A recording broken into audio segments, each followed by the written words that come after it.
Bonjour à tous et à tous. Aujourd'hui, on va parler d'un sujet qui est souvent perçu comme lointain, compliqué ou réservé aux grandes multinationales, mais qui finalement nous touche tous, les paradis fiscaux. Même si ce sont des concepts qui semblent abstraits, ils ont un impact direct sur nos impôts, les services que nous recevons en tant que citoyens, et même sur nos finances personnelles. L'objectif, c'est de rendre ce sujet beaucoup plus clair et concret. Notre présentation va suivre un plan simple. D'abord, nous allons définir ce qu'est exactement un paradis fiscal. Ensuite, on va expliquer comment ces territoires dans le paradis fiscal fait rage fonctionnent et pourquoi ils attirent autant d'argent. On va aussi se pencher sur deux grandes fuites mondiales, les Paradise Papers, les Pandora Papers, qui ont exposé au grand jour plusieurs pratiques financières. Enfin, on terminera avec les conséquences pour la société et les solutions mises en place.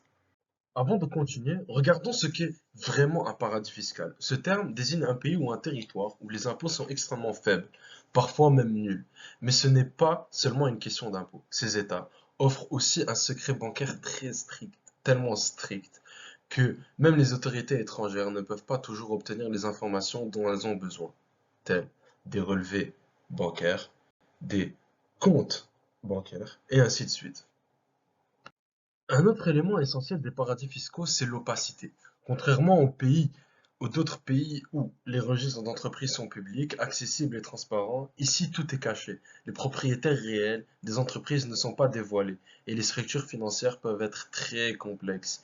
Les lois sont souvent écrites pour permettre ces pratiques, ce qui facilite l'utilisation de sociétés écrans ou d'entreprises fictives.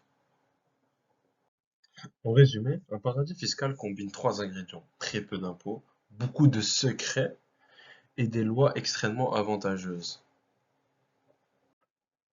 Maintenant, on va passer à la question de compréhension. Qu'est-ce qui caractérise le mieux un paradis fiscal? Des pays avec beaucoup d'impôts et peu de banques, un territoire avec peu d'impôts, beaucoup de secrets et des lois favorables, un endroit où seuls les criminels placent leur argent, et réponse D, un pays pauvre sans système fiscal. Et la réponse, c'est un territoire avec peu d'impôts, beaucoup de secrets en termes de comptes bancaires et des lois favorables à créer des entreprises écrans ou des entreprises offshore. Pour vraiment comprendre pourquoi ces territoires attirent autant d'argent, il faut voir comment ils fonctionnent. Imaginons une entreprise qui souhaite réduire ses impôts. Elle va créer une filiale dans un paradis fiscal, même si cette filiale n'a aucune activité réelle.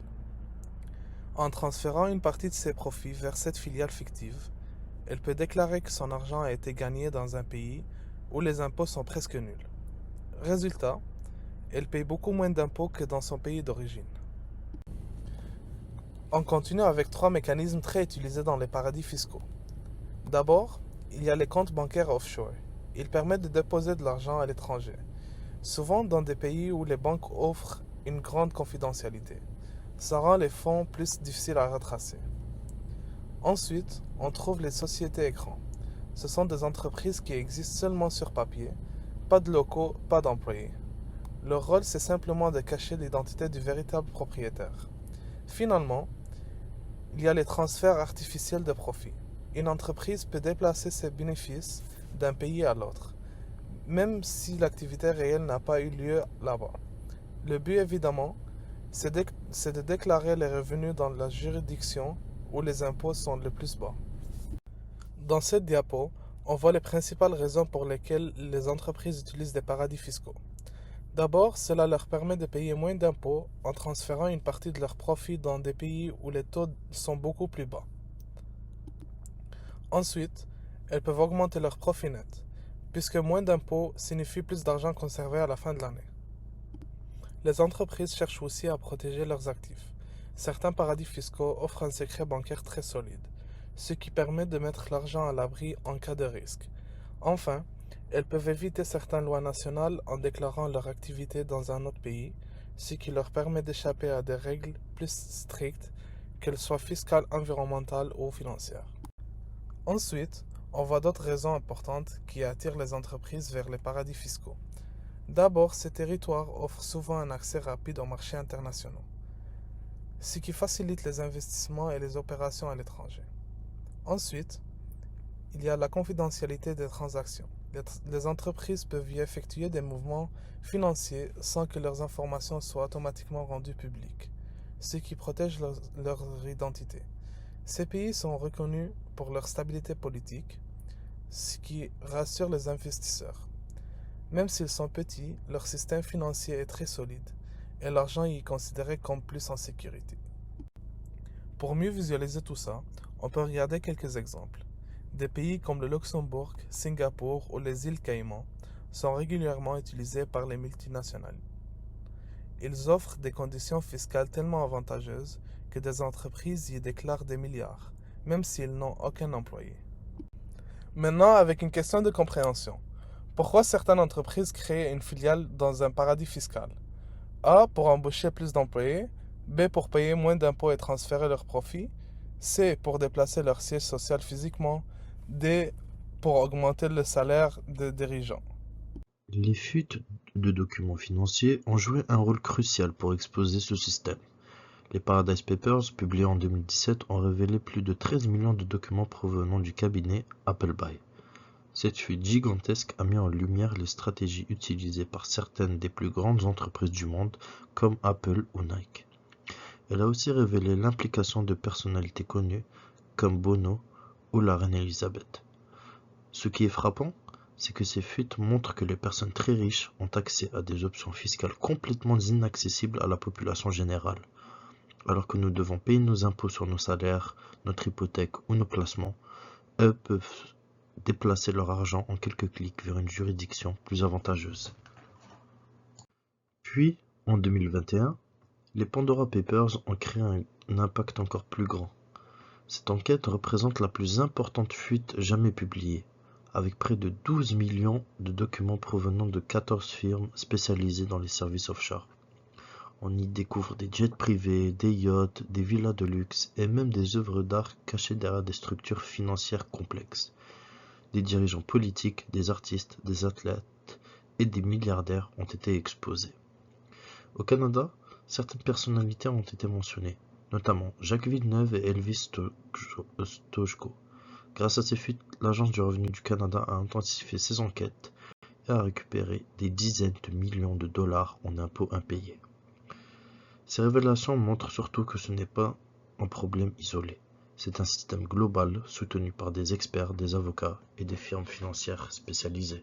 Maintenant, la question de compréhension. Que révèlent les Paradise Papers et les Pandora Papers? A. Des conseils de placement pour les étudiants.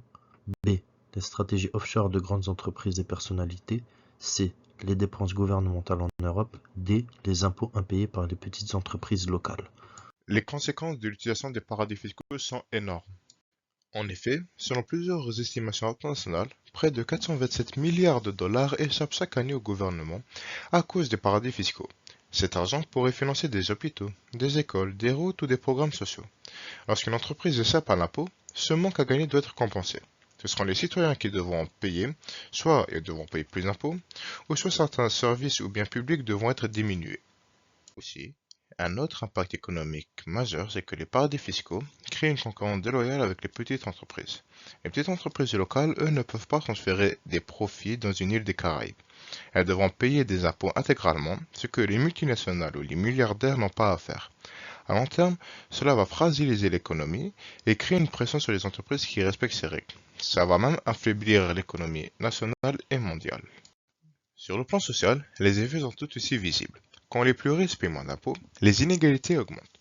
Les citoyens vont perdre confiance dans le système car ils réalisent que les règles ne sont pas les mêmes pour tout le monde. Ils réalisent qu'ils vont devoir payer plus de charges fiscales et cela va affecter directement la cohésion sociale. Mais bon, au final, quelles sont les solutions possibles pour contrer les paradis fiscaux? Alors, tout d'abord, les pays se sont engagés dans l'échange automatique d'informations fiscales, ce qui permet au gouvernement d'identifier plus facilement les comptes détenus à l'étranger. Une taxe minimale mondiale sur les entreprises a été adoptée pour limiter le transfert artificiel de produits. Cela va augmenter la pression contre les paradis fiscaux. Cette coopération mondiale va faire en sorte que les gouvernements vont renforcer leur contrôle, vont imposer des déclarations beaucoup plus strictes et sanctionner davantage les juridictions qui ne seront pas coopératives. Même si les paradis fiscaux ne disparaîtront probablement jamais, ces mesures vont permettre de réduire énormément l'impact. En conclusion, les paradis fiscaux représentent un enjeu majeur pour l'économie mondiale. Ils privent les États des ressources essentielles et augmentent les inégalités. Grâce aux efforts internationaux, des progrès sont réalisés, mais il reste encore beaucoup à faire pour assurer un système fiscal beaucoup plus juste et beaucoup plus transparent pour tous. Sinon, une dernière question pour vous avant de nous quitter pour savoir si vous nous avez bien écouté, c'est quelle est une conséquence majeure des paradis fiscaux? A. Ils augmentent le salaire minimum dans les pays pauvres. B. Ils réduisent les inégalités sociales. C. Ils privent les États de milliards en revenus d'impôts. Et D. Ils améliorent le système de santé. Faites pause et répondez. La réponse est C.